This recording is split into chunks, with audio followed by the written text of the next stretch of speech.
Salut Franck, dis donc, on en est où là des statuts publics 15 ans après la fusion? Alors, tu sais, Isabelle, les agents publics aujourd'hui ne représentent plus grand-chose dans cet établissement. Sur 55 000 agents, ils représentent 6% des effectifs. Donc, en fait, on est au niveau national, plus les départements et régions d'outre-mer, aujourd'hui 3 500 agents. D'accord, et au niveau des droits, parce que la plupart d'entre nous, euh, euh, nous sommes restés agents publics pour certains avantages qu'on ne voulait pas perdre. Mais là, j'ai l'impression qu'on a quand même un peu perdu, non?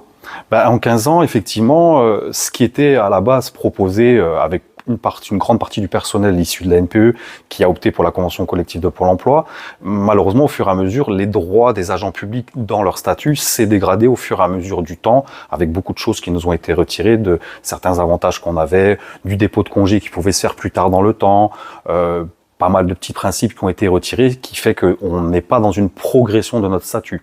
D'accord. Et pour la mobilité, pas mal de collègues me disent qu'ils ont du mal à avoir des mutations comme ils le veulent. Euh, bah, Clairement, tu sais, auparavant, et on a eu siégé pour certains d'entre nous dans les commissions paritaires, on traitait des mobilités et des mouvements de manière paritaire avec la direction. Malheureusement, la loi de transformation publique qui s'est appliquée aussi à Pôle emploi et qui a été embarquée, y compris avec la classification des agents de droit public de février 2021, fait qu'aujourd'hui, les commissions paritaires ne siègent plus sur les mouvements, sur les opérations de carrière que sont les avancements accélérés ou les carrières exceptionnelles. Et du coup, la rémunération, c'est pareil, puisqu'on est quand même beaucoup moins d'élus, entre guillemets, à être promus. De fait, au niveau de la rémunération, il y a eu très peu d'avancées sur la rémunération. L'une des seules avancées de la rémunération a été faite l'année dernière dans un contexte hyper inflationniste. Ça a été 3,5% d'augmentation du point d'indice, mais il n'avait pas bougé pendant 10 ans. Et puis cette année, quelques mesurettes qui sont prises par le gouvernement et le ministre de la fonction publique. Donc 1,5% d'augmentation du point depuis le 1er juillet. Quelques mesures, notamment une prime dont on ne sait pas encore aujourd'hui si les agents publics la percevront ou pas. Une prise en charge du transport un petit peu plus évolutive, mais là aussi on attend encore les réponses de la direction générale. Et 5 points qui seront attribués au 1er janvier 2024. D'accord. Et du coup, tu vois comment l'avenir pour les statuts publics?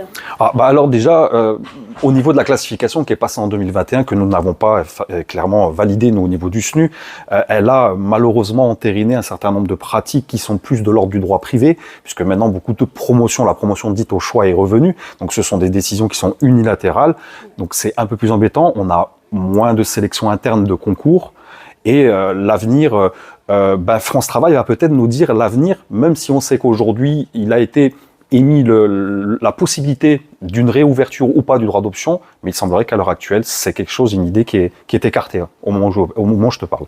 D'accord. Et nous, au SNU, quand même, c'est un chantier sur lequel on s'investit beaucoup.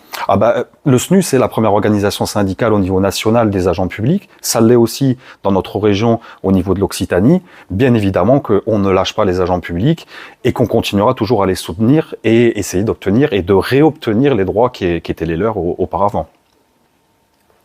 Parce qu'au SNU, on en veut toujours plus. On continuera à se battre pour les agents publics.